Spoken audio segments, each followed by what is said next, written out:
चलें, अब हम थोड़ा बहुत इसको समझने की एक दफ़ा इसको रिवाइज़ कर लेते हैं जो हमने पॉइंट्स अभी डिस्कस कर लिए। कि when acid loses a proton it becomes its conjugate base. Strong acid और स्ट्रॉन्ग बेस मिलकर बनाते हैं weak conjugate bases and weak conjugate acid. ठीक है। If pK is high it means less acidic, if K is high it means more acidic। Strong acids का जो है week conjugate base होते हैं और वीकर एसिड की स्ट्रॉन्ग कंजुगेट बेस होती हैं। And if conjugate base is stable it means increasing acidity of N acid. More stable lone pair it means less basic. ठीक है, ये तो हो गई रिवीजन आपकी प्रीवियस उसकी। तो चलें अब थोड़ा सा हम मज़ीद इसको समझते हैं कि किस तरह हम एसिडिक स्ट्रेंथ को एसिडिक स्ट्रेंथ को जज कर सकते हैं with the help of structure. अगर हम only by seeing the structure with the help of this concept like resonance, electron withdrawing effects, electron donating groups और ये सारा कुछ डायरेक्टिव इन्फ्लुएंस वगैरह देखते हुए हम किस तरह से किसी भी इसकी कंपाउंड की ये देख सकते हैं कि एसिडिक स्ट्रेंथ है। जैसे कि हम कंपेयर करते हैं साइक्लोहेक्सानॉल को विद फिनोल। ठीक है, साइक्लोहेक्सानॉल ये है। ठीक है, जिसमें आपको नज़र आ रहा है इसमें कोई आपको एरोमेटिसिटी नज़र नहीं आ रही, सिंपली एक साइक्लिक कंपाउंड है। सिंपल जो है आप कह सकते हैं कि इसमें ये साइक्लिक कंपाउंड है, इसमें कोई आपको एरोमेटिसिटी या डबल बॉन्ड या आपको कुछ भी नज़र ऐसा नहीं आ रहा। ये सिंपल एक आपको साइकिल नज़र आ रहा है और जिसमें कोई रेजोनेंस नहीं है और यहाँ पर OH ग्रुप लगा हुआ है। ठीक है, और फिनोल में क्या, दोनों में क्या फ़र्क है, ये एरोमेटिक रिंग है जबकि सिंपल रिंग है। ठीक है, सिंपल आपका आप कह सकते हैं कि ये आपका एक एल्काइल रिंग है और एक एल्काइल चेन है। साइक्लिक जो है वो एलिसाइक्लिक कंपाउंड है जबकि ये एरोमेटिक कंपाउंड है। तो इसमें आपको कोई रेजोनेंस नज़र नहीं आ रही और इसमें रेजोनेंस नज़र आ रही है। और इसकी साइक्लोहेक्सानॉल की pKa कितनी है 16 और फिनोल की pKa कितनी है 10। तो अगर हम इन दोनों की कंपेयर करें एसिडिक स्ट्रेंथ तो हमें pKa से तो पता चल रहा है कि फिनोल की pKa है 10 है, कम है, इसका मतलब है फिनोल इज़ मोर एसिडिक।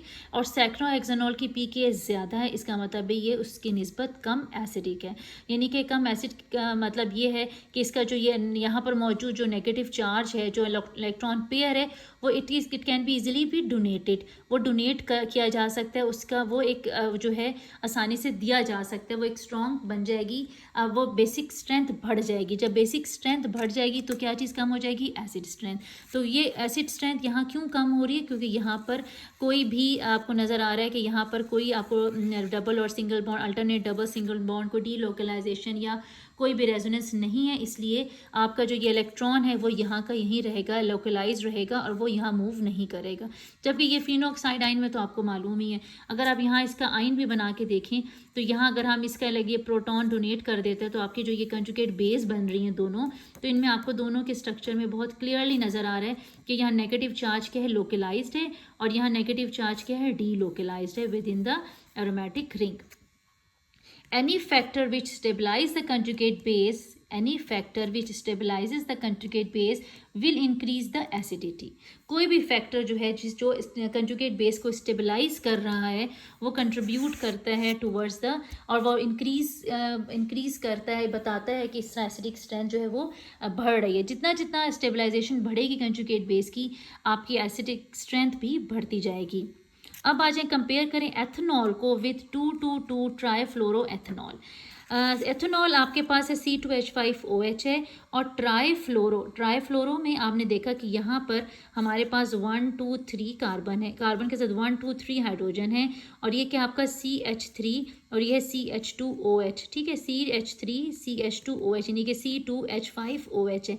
यहाँ आपके पास 3 हाइड्रोजन्स लगी हैं, जबकि CF3 में इन हाइड्रोजन्स की जगह 3 फ्लोराइड लगे हुए आइंस नज़र आ रही, फ्लोराइड एटम्स है। यहाँ 3 हाइड्रोजन्स की जगह पे लग गए 3 फ्लोराइड।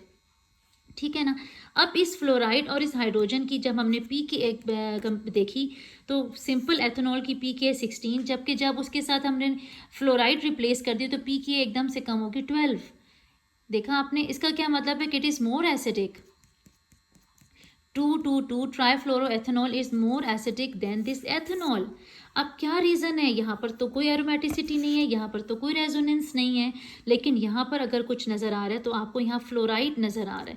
अगर हम इसकी कंजुगेट बेस बनाते हैं, H रिमूव करके यहाँ O पे नेगेटिव आ जाता है, तो ये जो कंजुगेट बेस है ये स्टेबलाइज हो रही है, ये स्टेबलाइज हो रही है due to the inductive effect की वजह से। इंडक्टिव इफेक्ट के जो फ्लोराइड्स हैं, फ्लोराइड्स आपको पता है they are most electronegative atom in the periodic table. Fluorides are more electronegative than oxygen, ठीक है ना। ये जो नेगेटिव चार्ज 3 बेयर कर रहे हैं वो ज़्यादा स्ट्रॉन्ग नेगेटिव चार्ज है as compare to this negative charge. तो ये इस नेगेटिव चार्ज को ये तीनों फ्लोराइड खींच लेंगे अपनी तरफ, इसको कहते हैं inductive effect. Fluoride pulls electron density away from the carbon, वो क्या करेंगे, वो ये इलेक्ट्रॉन डेंसिटी को भी अपनी तरफ पुल करेंगे। इट मीन्स कि ये जो फैक्टर है inductive effect, it is giving stability it is giving stability to this conjugate base, ठीक है ना। so this conjugate base is getting stabilized and more conjugate base stabilize, the more and more acidic strength increases, right। समझ आ गया आपको यहाँ तक बात। उसके बाद हम देखें, कंपेयर करें, अगर हम स्टैटिस्टिक स्ट्रेंथ जिसमें हमारे पास यहाँ देखें, यहाँ पर आपको एक फ्लोराइड है तो एक OH, ये हमारे पास एल्कोहल है, एल्कोहल में हमने एक कार्बन के साथ हमने फ्लोराइड लगा दिया है, ठीक है। यहाँ पर उसी कार्बन के साथ फ्लोराइड है जिस कार्बन के साथ OH लगा है, यहाँ पर जिस कार्बन के साथ OH लगा है फ्लोराइड उसके आखिरी कार्बन के ऊपर है, यहाँ पर जिस कार्बन के साथ OH लगा है फ्लोराइड उसके बिल्कुल लास्ट कार्बन पे है, ठीक है। और इसके बीच में एक हाइड्रोजन है, इसके बीच में 2 हाइड्रोजन है, और एक हमारे पास सिंपल एक एल्कोहल है, ठीक है। ये हमारे पास है 1 2, ये आपके पास एथेनॉल है, ठीक है। अच्छा, अब हमने इसमें एसिडिक स्ट्रेंथ कंपेयर की तो आपने देखा कि इसमें सबसे ज़्यादा एसिडिक कौन सा कंपाउंड है, ये वाला। क्यों कंपाउंड एसिडिक क्यों है, क्योंकि इसमें उस कार्बन जिसके साथ ऑक्सीजन लगी हुई है, जिसके पास नेगेटिव चार्ज है और यहाँ पे नेगेटिव चार्ज है, तो ये नेगेटिव चार्ज ये फ्लोराइड अपनी तरफ पुल कर देगा इलेक्ट्रॉन डेंसिटी, ठीक है। ये अपनी तरफ पुल करेगा electron density due to inductive effect, जिसकी वजह से क्या होगा कि ये कंजुगेट बेस स्टेबलाइज हो जाएगी।